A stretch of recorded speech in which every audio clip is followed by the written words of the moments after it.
Anyone looking for a small family hatchback is faced with a bewildering array of choices.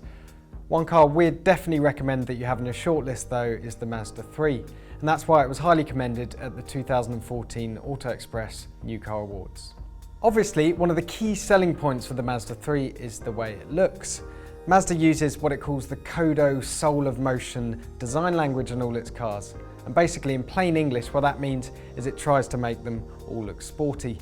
In the case of the Mazda 3, it's definitely succeeded.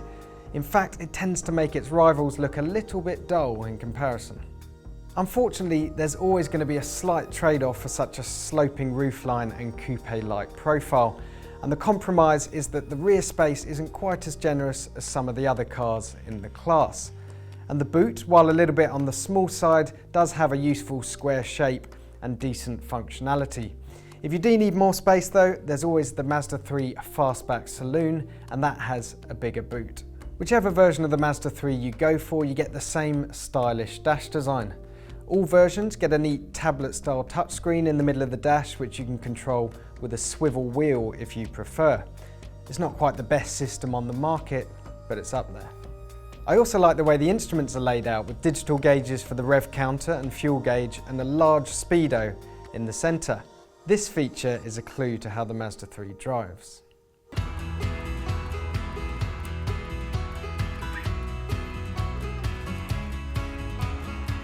We test an awful lot of cars here at Auto Express, and the Mazda 3 is without doubt one of the best handling front-wheel drive cars money can buy. And those sporty looks aren't just for show either, because get out on a twisty back road and the Mazda is actually more fun than many supposed sports cars. There's a lovely balance to it, there's tons of grip, the steering is sharp. It's no surprise that it's developed by the same people that gave us the brilliant Mazda MX-5 Roadster. The suspension's a little firm compared to some rivals, but it's by no means uncomfortable. Generally, the Mazda rides really well. It's got really comfy and supportive seats, and apart from a little tyre noise on the motorway, it's generally a really quiet and comfortable cruiser. You won't hear anything from the engines though, because they're all really quiet. If you're looking for a petrol, we'd probably recommend you avoid the slightly weedy 1.5 litre and go for the 2 litre instead, because it's still capable of around 50 miles to the gallon. It doesn't have the mid-range punch of some turbocharged petrol rivals, but it's got a lovely crisp throttle response, and when you rev it, it's really quite quick. So that only really adds to the fun. If you do lots of miles, then the punchy 2.2 litre diesel is probably the best bet. Not only is it almost as smooth and responsive as the petrols, it'll return over 70 mpg while emitting under 110 grams per kilometre of CO2.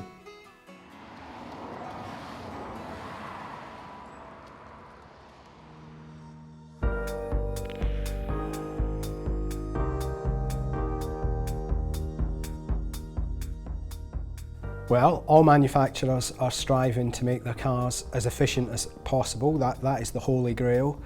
And the way that Mazda has chosen to make the 3 as cheap to run as it possibly can is by fitting technology which it calls Sky Active. One of the highlights of Sky Active is something called IE Loop, which sounds confusing, but it's not really. It recoups lost energy under braking and stores it in special capacitors rather than the battery, and uses it to help power the car's electrical systems. The 3 is also a lightweight car, lighter than its predecessor, which is quite an achievement really when you consider that it comes with lots of extra equipment, including a low-speed collision avoidance system, stability control and 6 airbags. But the options list is actually quite limited, and what that means is you need to go for a mid-spec model if you want certain equipment, including xenon headlamps, LED daytime running lights, cruise control, dual zone climate control, and parking sensors, which we would recommend because the view out the back is really quite limited. The good news though is that the 3 should hold its value pretty well come resale time. It'd be nice though if Mazda was to offer some prepaid servicing plans. That would help people plan with service and costs. Buyers shouldn't really have any concerns about reliability. Mazda has a fairly well-deserved reputation for building durable cars. In addition, we do a survey called Driver Power, an owner survey where 50,000 drivers each year tell us what their cars are like to live with. The Mazda 3 fared really well in the last survey, 2014. It finished in the top 25 out of 150, and that suggests that it will be a reliable car to run and live with. We actually ran a Mazda 3 in our fleet for the best part of 6 months, and it was based on our experiences living with the car day to day and running one that we decided to give it a commendation in the Auto Express New Car Awards this year. If you're looking for a car in this area of the market, it absolutely deserves to be on your shortlist.